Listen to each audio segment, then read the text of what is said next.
ঈদের ছুটি শেষে দেশের বিভিন্ন অঞ্চল থেকে কর্মস্থলে ফিরতে শুরু করেছে মানুষ। এ নিয়ে আরও খবর জানাতে আমাদের সাথে খুলনা ও বরিশাল থেকে যোগ হয়েছেন আমাদের সহকর্মীরা। শুরুতেই চলে যাচ্ছি খুলনায়, রয়েছেন মামুন রেজা। মামুন,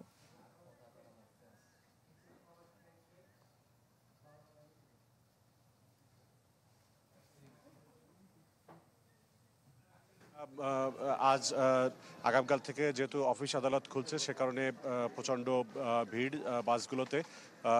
নগরীর সোনাডাঙ্গা বাস টার্মিনাল থেকে লোকজন বাসে করে তারা ঢাকা সহ বিভিন্ন গন্তব্যে যাচ্ছেন এবং গত 3 দিন ধরে যে চাপ ছিল সেই তুলনায় আজ যাত্রীদের চাপ আরও বেশি। ঢাকা, চট্টগ্রাম,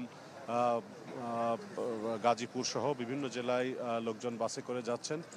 তবে ঈদের পর প্রথম 3 দিন কিছু কিছু বাসে যাত্রীদের কাছ থেকে অতিরিক্ত ভাড়া নেওয়া হয়েছিল ঈদ উপলক্ষে।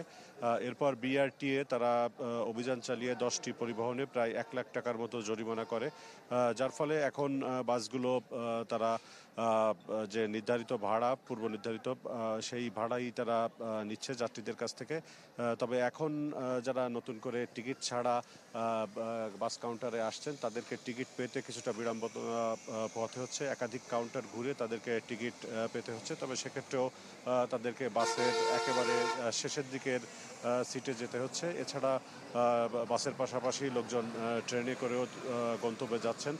যেহেতু আগামীকাল থেকে সরকারি অফিস আদালতগুলো খুলছে, সে কারণে ঈদের ছুটিতে যারা খুলনায় ঈদ করতে এসেছিলেন পরিবারের সদস্যদের নিয়ে কিংবা পরিবারের সদস্যদের সাথে, তারা চেষ্টা করছেন সবাই যে আজ সকাল থেকে রাতের মধ্যে যাতে ঢাকা কিংবা অন্যান্য যে গন্তব্য সেই গন্তব্যে যারা যাতে ফিরে যেতে পারেন এবং আগামীকাল থেকে অফিস আদালত সহ তাদের কর্মস্থলে যোগ দিতে পারেন, সেজন্য তারা খুলনা ছাড়ছেন।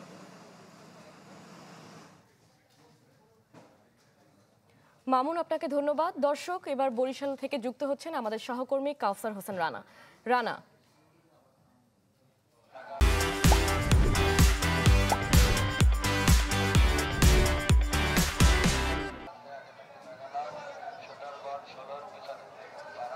ঢাকামুখী যাত্রীদের ভিড়ে এখন বরিশালের লঞ্চ ঘাটে এখন উপচে পড়া ভিড়।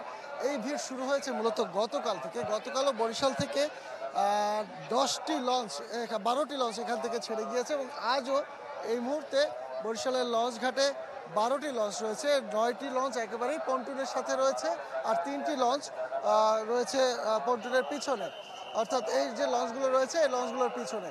এবং অসংখ্য যাত্রী, আপনি দেখছেন অসংখ্য যাত্রী এখন বরিশাল থেকে ঢাকার উদ্দেশ্যে মূলত যাওয়ার জন্য এই মানুষজন এসেছে। এবং এছাড়াও বরিশালের দক্ষিণ প্রান্ত থেকে যে লঞ্চগুলো রয়েছে সেগুলো যাত্রী নিয়ে এই ঘাটে এসেছে কিছুক্ষণ আগে। সেই লঞ্চগুলো আবার কিন্তু ছেড়ে গিয়েছে যাত্রীদের আনতে এবং এখন এখানে যে যাত্রীরা দক্ষিণ অঞ্চল থেকে এসছে তারাও আবার এখানে এসছে এখান থেকে ঢাকামুখী যাওয়ার জন্য।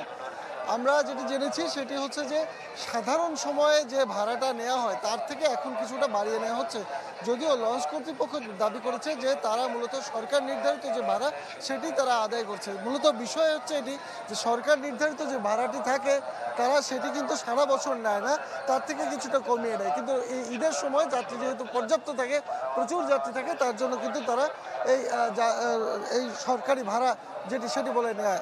তো বিষয় হচ্ছে আজ কিন্তু একটি লঞ্চে পর্যাপ্ত যাত্রী রয়েছে। সাধারণত বরিশাল থেকে ঢাকামুখী যাত্রী থাকে লঞ্চ থেকে মাত্র 2টি থেকে 3টি বর্তমানে যে পদ্মা সেতু চালু হওয়ার পর। কিন্তু এখন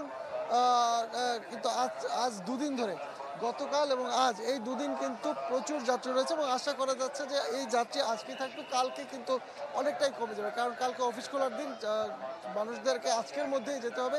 সেজন্যই কিন্তু এই যাত্রীর পরিমাণ। নিরাপত্তা নিশ্চিতের জন্য প্রশাসনের পক্ষ থেকে সকল ধরনের প্রস্তুতি নেওয়া হয়েছে বলে জানিয়েছে। তো এই ছিল এখানকার সর্বশেষ পরিস্থিতি। রানা, আপনাকে ধন্যবাদ। দর্শক, ঈদে ছুটি শেষে নগরমুখী মানুষদের খবরাখবর জানাচ্ছিলেন আমাদের সহকর্মীরা।